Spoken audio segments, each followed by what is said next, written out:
Ayan na. Ayan yung nabalatan na turmeric root. Okay.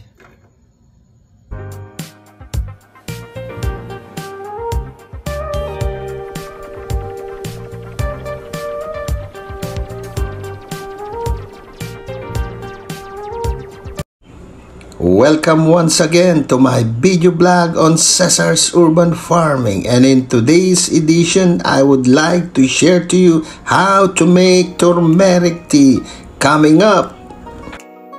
Ito na yung na-harvest kong turmeric root dun sa aking tanim sa plastic container, 4 months old, at gagawa tayo ngayon ng tsaa or tea. Kaya samahan nyo ako sa isang vlog na ito na maganda po ang resulta nito para sa ating kalusugan.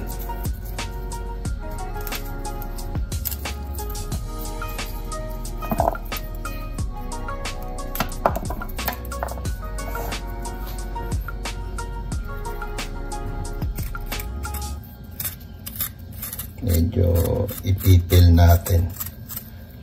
Parang ini-scrape mo. Dali lang balatan po yan. Ganyan lang yan. Mayaman po ito sa antioxidant.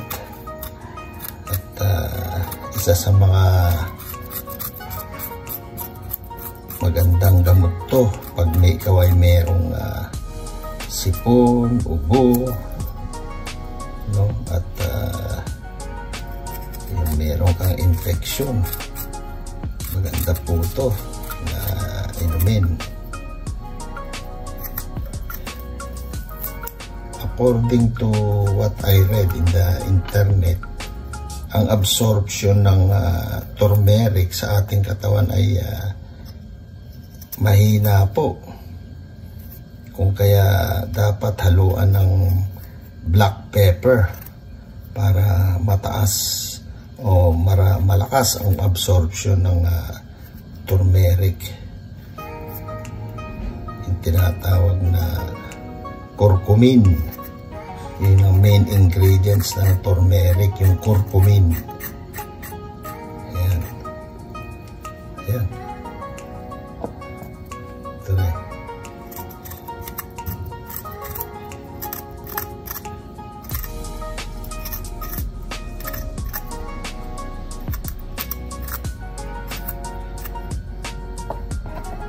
Kaya mamaya haluan natin siya ng crushed black peppers. Pwede rin namang white peppers. Itong gagawin kong tea ay you can do also sa yung turmeric powder. Pero sa akin, dahil nga may inarbis akong turmeric roots dun sa aking tanim sa container, ay I might as well use press 1. Gagawa ko ng 2 cups na turmeric tea.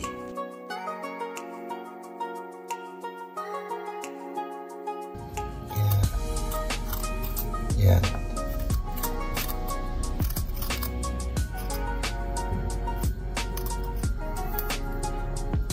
Itong turmeric root na to ay pwede rin ihalo sa mga dishes, Asian dishes, pwede yan. Lalong-lalo na sa mga curries, Indian curry, yan.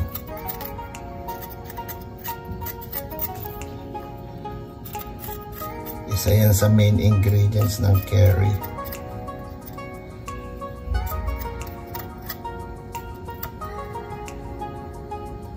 And you can also preserve this by grating it and then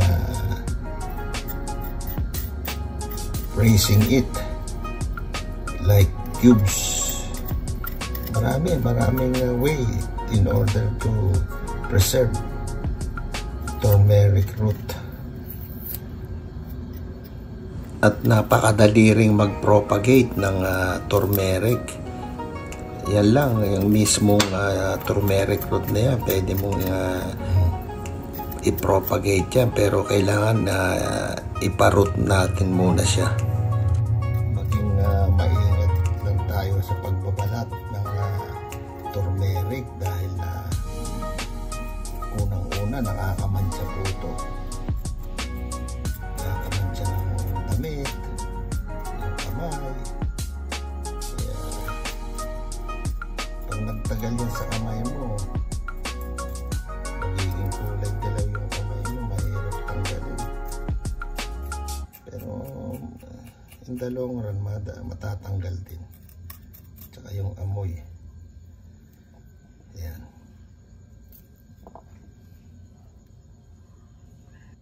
Yan na. Yan yung nabalatan na turmeric root. Okay. Yan. Iwain-wain lang natin ang pahaba.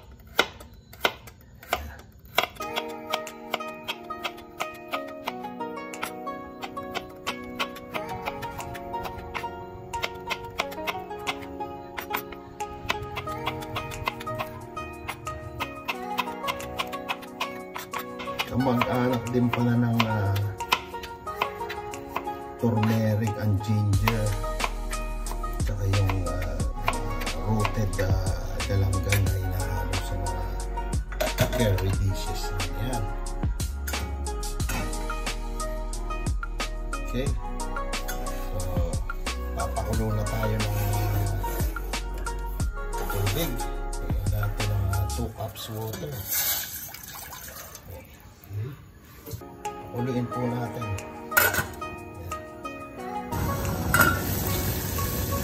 Yan, kumukulo na. Ihalo na natin yung turmeric.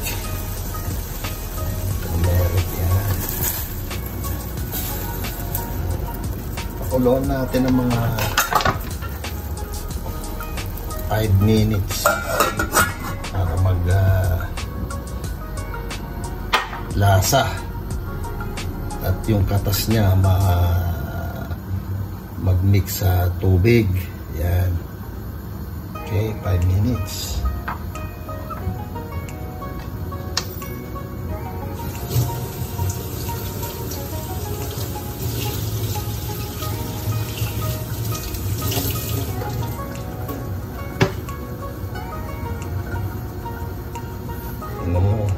Nagkulay yellow na rin, no? Ayan, no? Bilis.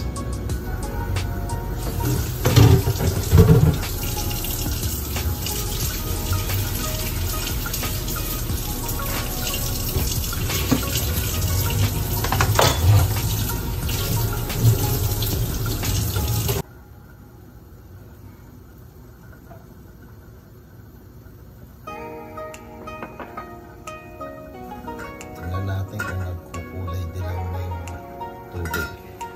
Oh, bilis. Yan, nagkulay dilaw na agad. Wala pang 3 minutes yan.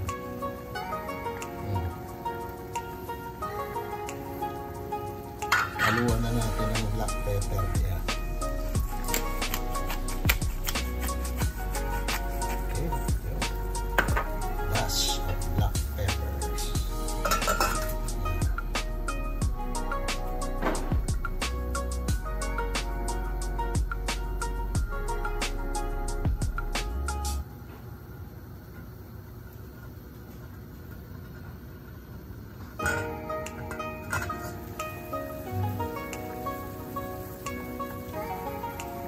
Ang bango. May luyang dilaw.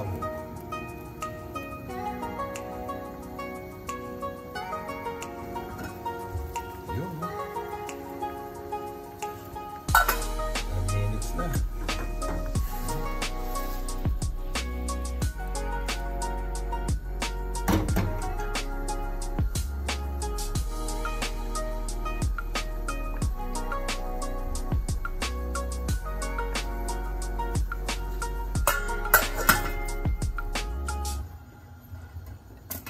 Strain na natin.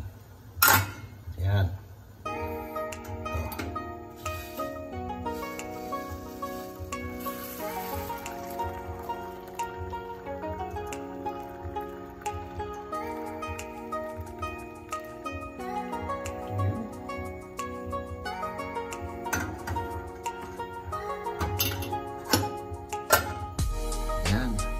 Pwede pong lagyan niya ng brown sugar or yung stevia o kaya honey.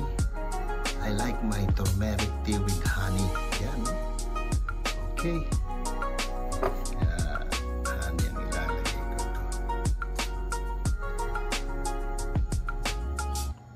1 teaspoon lang. Yan.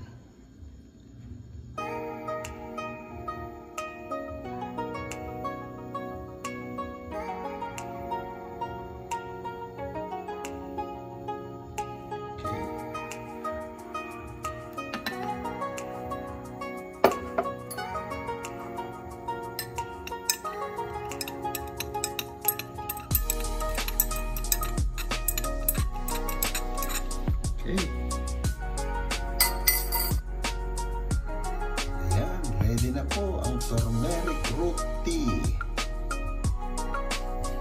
Okay, enjoy!